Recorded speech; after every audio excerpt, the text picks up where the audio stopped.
যখনই একটা গণ অভ্যুত্থানে একটা সরকারের পতন ঘটে, সেই সরকার কিন্তু আর রাজনীতিতে ঘুরে দাঁড়াতে পারে না। যেমন হুসেইন মোহাম্মদ এরশাদের জাতীয় পার্টি। আপনি দেখেছেন যে এরশাদের পতনের পরে জাতীয় পার্টির কিন্তু আর কোনো দামই নাই।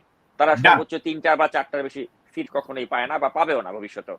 এরকম একটা বাস্তবতা তারা পড়ে গিয়েছে। এখন আওয়ামী লীগের আরো ন্যাক্কারজনক পতন ঘটেছে। আমি তো মনে করি এরশাদের পতনের চেয়েও করুণ পতন হয়েছে আওয়ামী লীগের।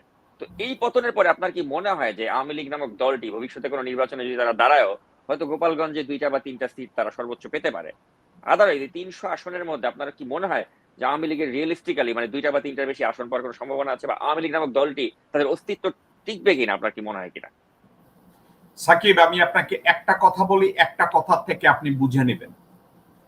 গোপালগঞ্জে একটা নিরপেক্ষ নির্বাচন হোক, নিরপেক্ষ নিরঙ্কুশ নিরপেক্ষ নির্বাচন হোক, ওখানে বেগম জিয়া এবং হাসিনা শেখকে প্রার্থী করা হোক।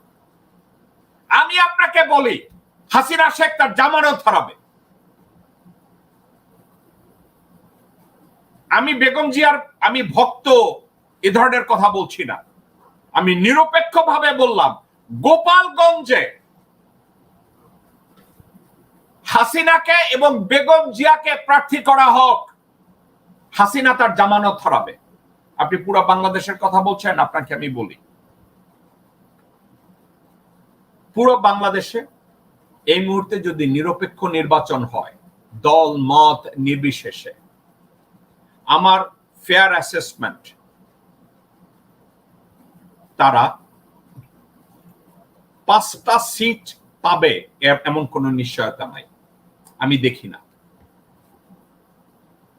কিন্তু একটা জিনিস আপনাদেরকে বলি, ভারত নিয়োজিত সরকারি অফিস আদালতে, আর্মিতে, নেভিতে, এয়ারফোর্সে, বঙ্গভবনে, সচিবালয়ে যত লোকজন আছে, এদেরকে যদি সমূলে উৎপাট করা না যায়, বাংলাদেশ থেকে রয়ের সেলকে যদি সমূলে উৎপাটন করা না যায়, বাংলাদেশে আওয়ামী লীগের ধ্বংসযজ্ঞ, ছাত্রলীগের ধ্বংসযজ্ঞ, যুবলীগের ধ্বংসযজ্ঞ এবং ভারতের ধ্বংসযজ্ঞ চলতে থাকবে।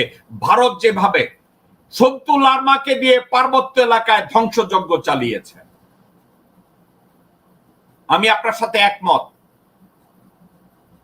যে সরকার পতনের পরে এইভাবে একটা আওয়ামী লীগের ধ্বংসের জন্য হাসিনা শেখ নিজে দায়ী এবং হাসিনা শেখের সাথে সাথে তার পরিবার দায়ী।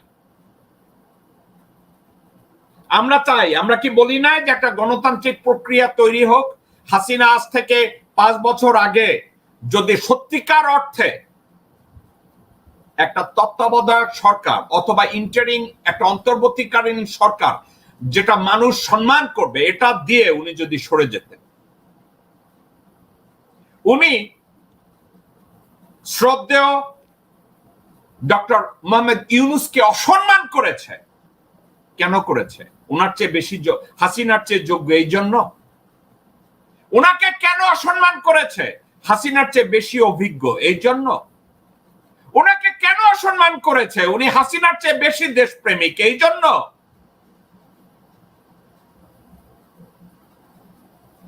এটা উনি করেন। এটা না করে হাসিনা শেখ যদি ডক্টর মোহাম্মদ ইউনূসের সাথে ভালো সম্পর্ক তৈরি করে উনাকে উনার অধীনে ইন্টারিম গভর্নমেন্ট দিয়ে রিজাইন করত, আমার কেন যেন মনে হয় হাসিনা আজকেরও বাংলাদেশে থাকতো।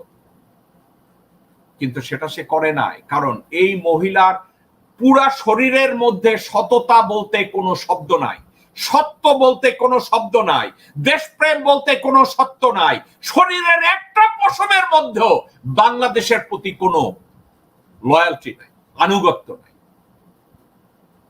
আলহামদুলিল্লাহ, এই মহিলা রাষ্ট্রপতি শাহাবুদ্দিন আহমেদকেও অসম্মান করেছিল। বাংলাদেশে যারা সৎ রাজনীতি করেছে তাদেরকেই সে অসম্মান করেছে। উনি বলেছিল বেগম খালেদা জিয়াকে জীবিত রেখে নাকি উনি বাংলাদেশ ত্যাগ করবে না। কিন্তু আল্লাহ যাকে রাখে তাকে কেউ মারতে পারে না। সাকিব, এটা একমাত্র আল্লাহ তাআলা জানে কার হায়াত কোন দিকে। বেগম জিয়া, আল্লাহ তাকে বাঁচায় রাখবে, আল্লাহ তাকে হাজত মুক্ত করবে, আল্লাহ তাকে বাইরের চিকিৎসা করাবে, আল্লাহ তাকে আরো বাঁচায় রাখবে, দলের নেতৃত্বে আনবে। তুমি হাসিনা মাগি কিছুই করতে পারবে না।